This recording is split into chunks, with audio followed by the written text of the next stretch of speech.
Magandang gabi po mga kalaki. Ayan po, mag-dinner po muna tayo. Sa mga hihingi po ng lucky numbers po ngayong gabi mga kalaki, kailangan ko po yung birth month at birth year po, lalong-lalo po sa mga bago para mabigyan ko po kayo ng mga tatayaan nyo po bukas para sa STL, Lotto Pilipinas, Lotto Abroad, National po at Weteng. 2-digit lucky numbers ba, 3-digit, 4-digit, o 6-digit, ibibigay ko po sa inyo ngayon pong gabi mga kalaki.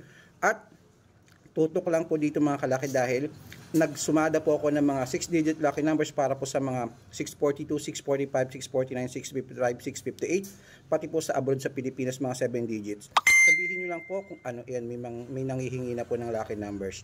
Sabihin nyo lang po kung ano pong gusto nyo, ibibigay ko po sa inyo. Basta nakita ko po kayo po ay comment, nag-share ng mga video at heart ng heart mga kalaki, automatic po ibibigay ko po sa inyo. Okay, tandaan nyo po ngayon po ay April 30 na, di ba? Katapusan na?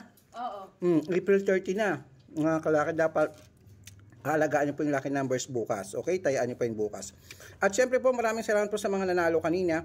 Ipopost po natin yan. Hihintayin ko po yung comment nyo ngayon para po sa mga hihingin yung lucky numbers. Lalong-lalo po sa mga bagong hindi pa po alam kung paano makahingi ng lucky numbers. Ang lucky numbers po natin, libre yan mula umaga, tanghali, hapon, gabi. Nagbibigay po ako lalong pag ganitong oras po ng mga lucky numbers. Kung hindi ka kasali sa private consultation, ito na po yung chance mo para mabigyan.